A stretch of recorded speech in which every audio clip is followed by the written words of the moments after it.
Good morning, dear students. Today I shall take up Unit 8, The Wolves of Sarnogrej, a story by Saki. Saki was the pen name of British author H. Munro, whose short stories remain very popular to this day for their wit and sharp comments on society. This is an interesting story about supernatural power, about supernatural forces and strange happenings by Saki. The story is about an old castle and its owner, the Sarnogrej family, who had to sell off their family castle when their fortune turned against them, when they had grown very poor. That's why they decided to sell the castle. One day, they abandoned their ancestral family castle.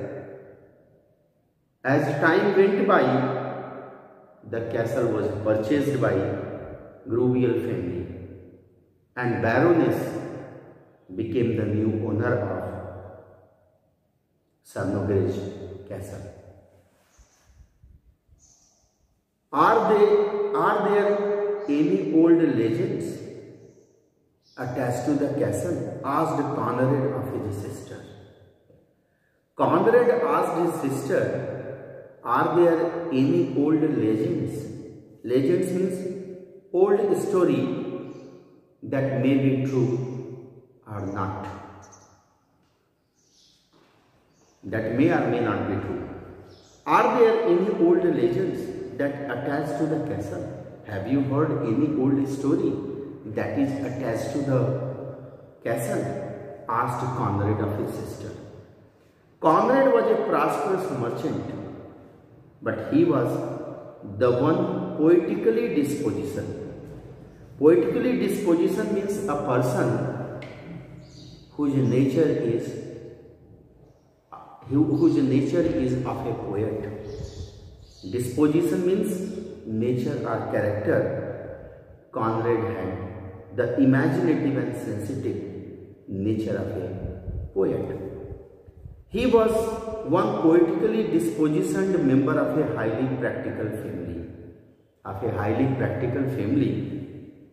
He was a person who was gifted with a poetic nature, who was gifted with a poetic disposition. Baroness Gruviel shrugged her shoulders.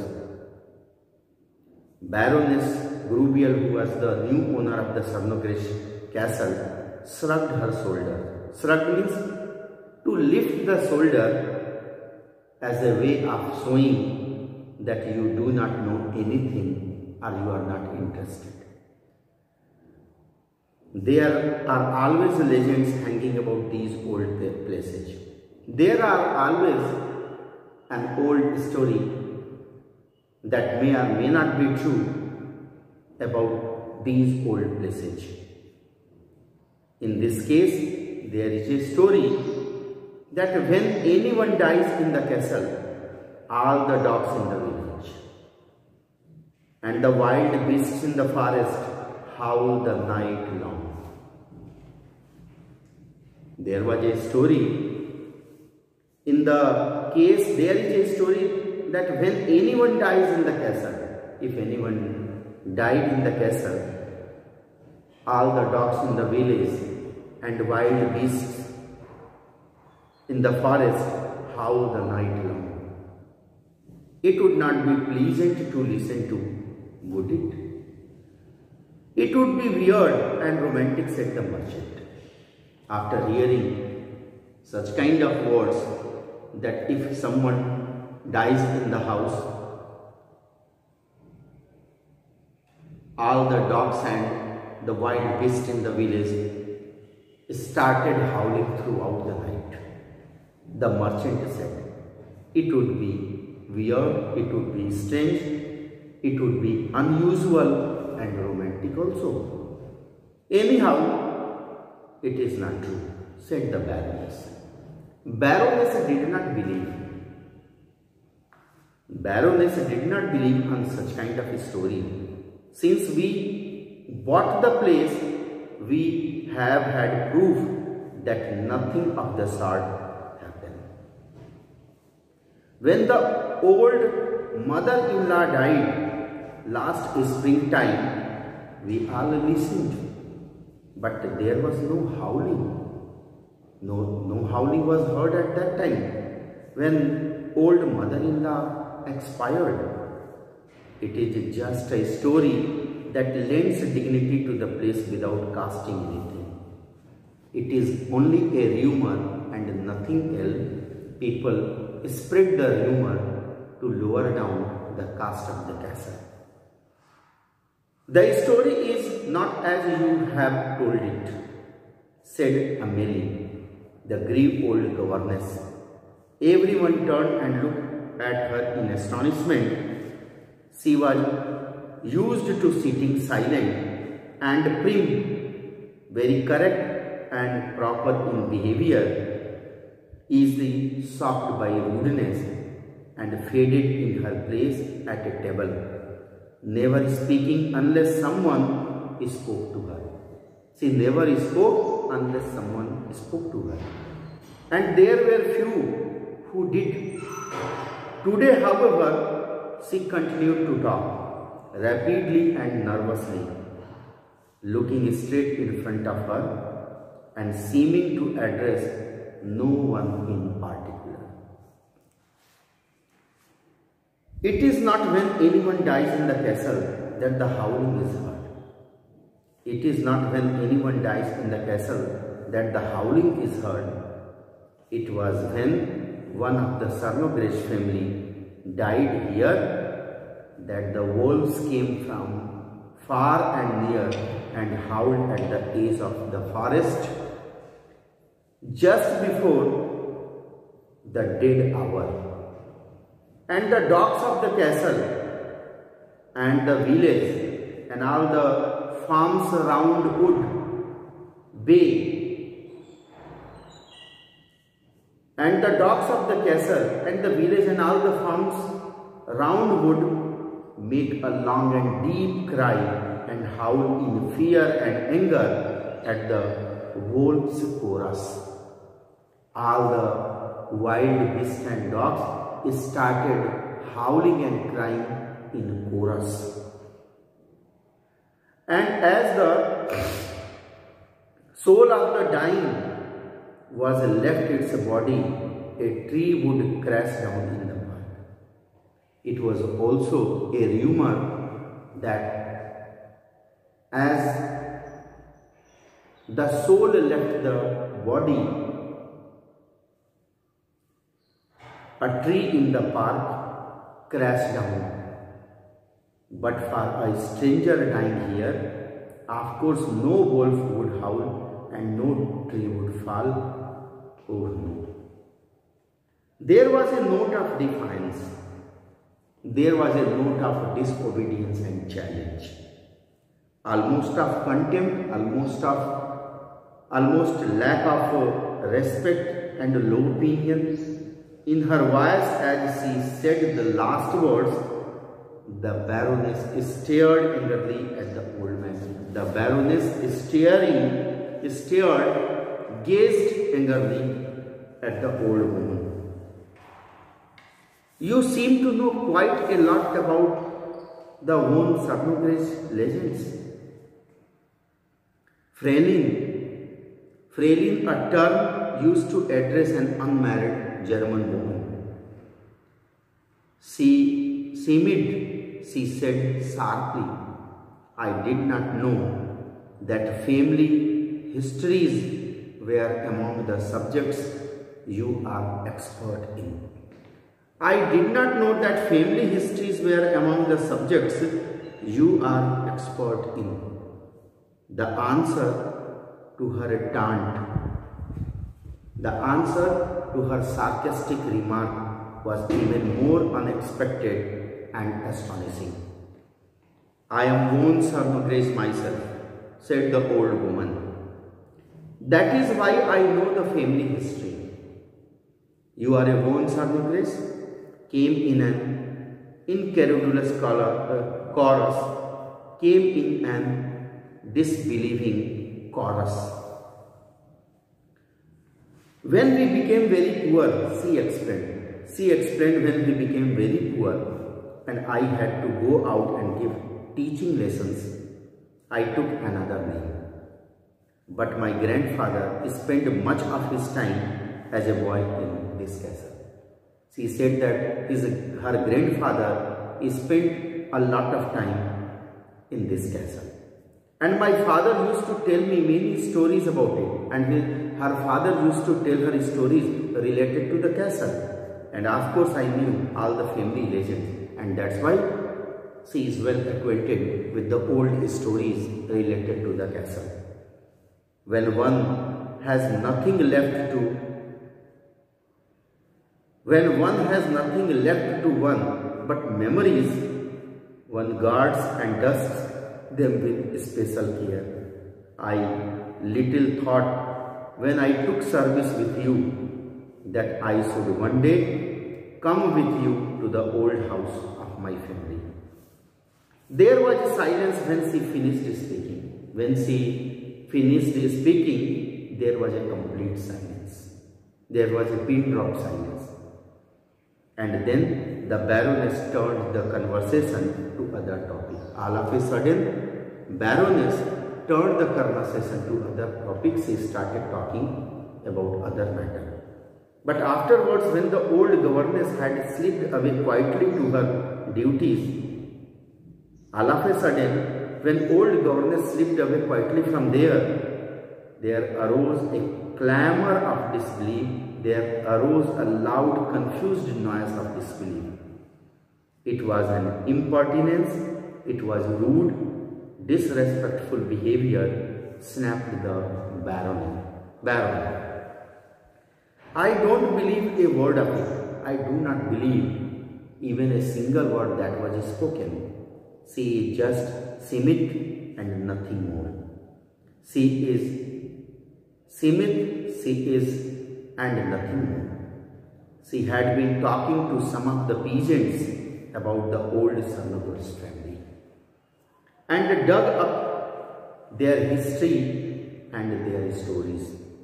And in this way, she is digging the old stories and history related to the family. I suppose her grandfather was a pantry boy working in the pantry, a small room beside the kitchen where food and utensils are stored, or something of the sort in the castle. She sniggered. She laughed quietly in a mocking and unkind manner. That part of the story may be true. The merchant said nothing. He had seen tears in old woman's eyes. The merchant had seen tears in old woman's eyes when she spoke of guarding her memories. "I shall give her notice to go as soon as the New Year festivities are over," said the Baroness. The Baroness said, "I shall give her notice to go as soon as the New Year festivities are over. Till then, I shall be too busy to manage without her." But she had to manage without her all the same, for in the cold, biting weather after Christmas, the old governess fell ill and kept to her room. "It is most annoying, it is most distressing," said the Baroness, as her guest sat round the fire one evening. "All the time that she has been with us, I cannot remember that she was ever Baroness. It was most annoying," said the Baroness, as her guest sat round the fire one evening. One evening, her guest sat round the fire. Then the Baroness said, "It is most annoying, it is most distressing. All the time that she has been with us, I cannot remember that she was ever seriously ill. Too ill to go about and do her work. She is not so ill that she cannot go to do her work. I mean, and now when I have the house full, she goes and breaks down. One is a story for her. Of course, she looks so withered, she looks so thin and weak, and shrunken smaller and thinner, but it is extremely annoying and the same." The banker's wife sympathetically said, "Really, it is most annoying. It is the cold, I expect. It has been unusually cold this year. And of course, this is quite old. She is quite old," said the Baroness. The Baroness said, she is quite old. "And it has been unusually cold this year. Why, Wappy? What is the matter with you?" The small woolly lapdog had leaped suddenly down from its cushion. A small woolly lapdog had leaped down from his cushion and crept, means moved slowly and nervously under the sofa and started shivering. At the same moment, an outburst of anger. At the same moment, a sudden and loud occurrence, like an explosion of angry barking, came from the dogs in the castle yard, and other dogs could be heard yapping and barking in the distance. Asked the Baron, what is disturbing the animals? And then the humans, listening intently with close attention, started listening, heard a long-drawn wheezing howl. A long-drawn howling, making a noise in a long and high as if complaining. Means the wild animals and the dogs started howling in their high-pitched sound, and through their voice they were complaining, rising and falling. Sometimes their voice is rising and sometimes falling, seeming at one moment miles away. Sometimes it appeared that they were miles away from the castle, and others to come from the foot of the castle wall, and others are near the foot of the walls. All the starved cold misery of a frozen world, blended with other forlorn, means very unhappy and lonely, haunting melodies to which one could give no name, seemed concentrated in that wailing cries. They were lamenting. That was the lamenting cry that was produced by the wild animals and the dogs. Cried the Baron. The Baron cried. "Wolves?" said the merchant, who was a man of strong imagination. "Hundreds of wolves are crying outside." Moved by some impulse which she could not have explained, the Baroness left her guest. The Baroness left her guest because such kind of noise she had not heard before, and made her way to the narrow, cheerless room where the old governess lay watching the hours of the dying year slip by. In spite of the biting cold of the winter night, the window stood open. It was a biting cold and the window stood open. With an exclamation on her lips, the Baroness rushed forward to close it. The Baroness rushed forward to close the open window because it was very cold outside. Said the old woman in a voice that for all its weakness carried an air of command. such as the Baroness had never heard before from her lips. The Baroness had not heard such a voice from the lips of the old woman, and the old woman told her, "Leave the window open, don't close it. But you will die of cold. It is cold outside. If I will leave it open, then you will die of cold." "I am dying in any case," said the voice. The voice said that I am dying in any case, and I want to hear their music, and I want to hear the music that is produced by the wolves and dogs outside. They have come from far and wide to sing the death music of the family. They had come from a long distance to produce such a death music for me, and let me listen to the music that is produced by them. It is a beautiful, the music which is produced by them is a beautiful music that they had come here to produce. Let them produce and let me listen to that music. That's why the old woman said, "Baron, not to close the window. I am the last one Sarnogres that will die in our castle, old castle, and they have come to sing to me. And the wild animals had come here to sing for me. Let them sing."